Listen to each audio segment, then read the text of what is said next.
In this video we're going to be talking all about row counters.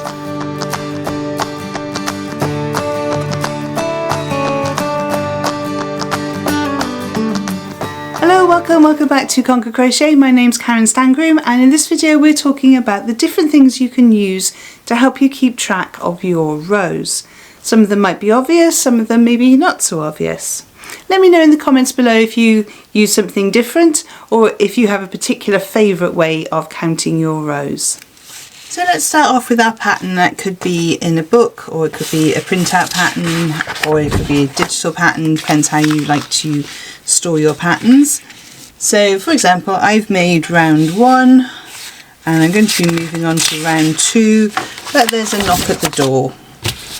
Now I have a lot of choices here of what I could do, so let's have a look. So this is a traditional row counter used for knitting.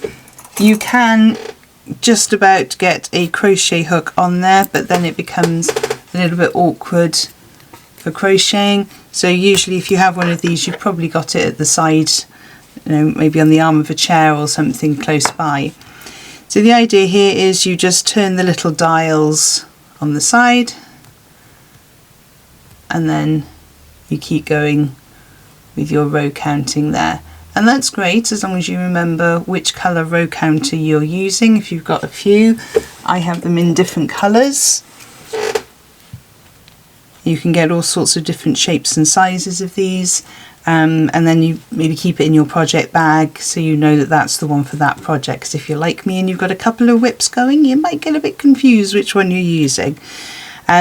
One thing I will say is make sure that you put this away. You don't leave it out if you have children, because they like to come along and play with them. So if you have got children or anyone else who might be interested in having a little fidget, make sure you keep it nice and safe.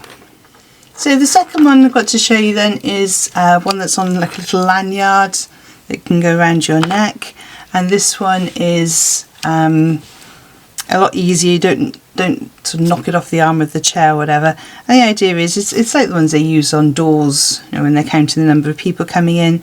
So you press down and then you press a bit harder. This one for some reason seems to sort of skip every now and then, and you have a little lock on there as well, so if you put the lock on you can't accidentally press it. This isn't one of my favourites. It is a little bit cheap and sort of plasticky feeling, but it does the job, so might be an option for you. Now you may have seen these before. This is a digital row counter, and every time you get to the end of the row you just press the button. You can see the number going up there. Again, my son likes to play with this one and see how high he can get. When you want to reset it, you press the smaller button and that will return back to 0. Now it has this little strap on it which you can put around your finger depending how you crochet and how you hold your yarn. You just push those through on the back there and you go in crochet, crochet, crochet, end of the row, crochet, crochet, crochet, end of the row. So that's all gone nice and blurry for you. So that's a digital tally counter.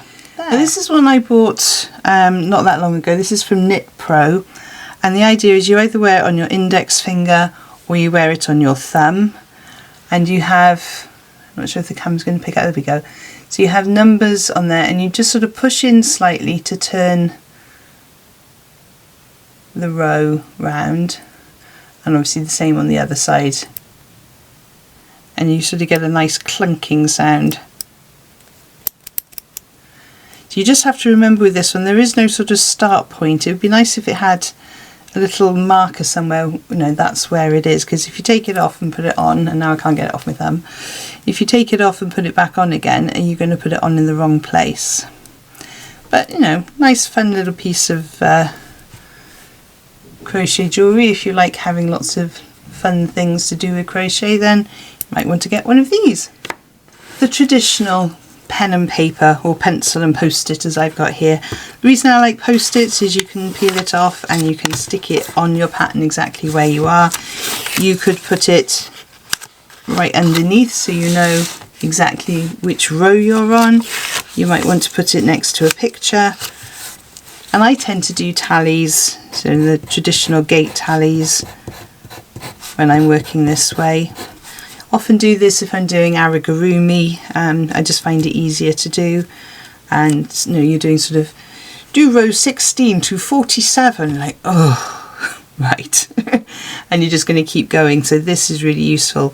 Also, I find using stitch markers in that case really useful as well.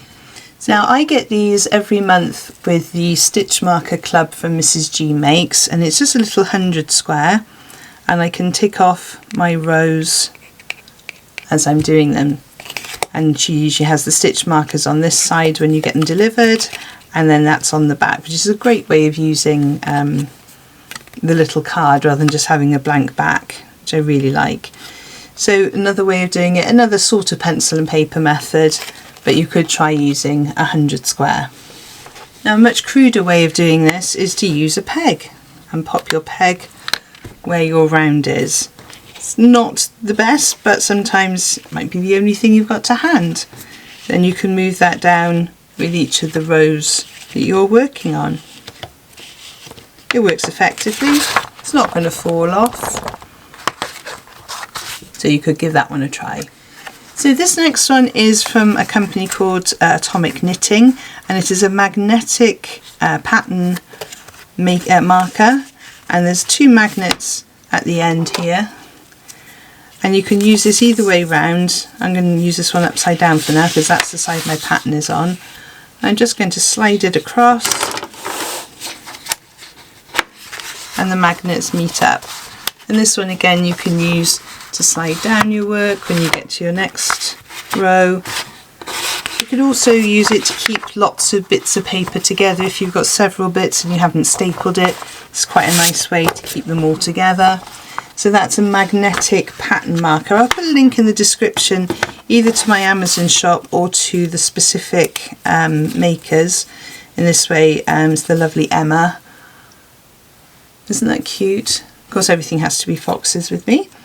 Now, one of my all-time favourites, if you've been following me for a while, you will know that I really love these pens. So this is a Frixion pen, and they basically rub out through friction. Blech, can't speak. So this one is one that you just click out and you can go along and you can tick, and yes, I've done that one, and I've done all of these stitches here. That's lovely. And then you come to make the pattern again, and oh dear, I've written all over my pattern. Fear not, the end of this pen is the rubber. So you can just come along and you can rub out, and obviously if you do it too hard it will rip the paper, but I've never had any patterns rip on me, and I've used it in actual books rather than just on bits of paper.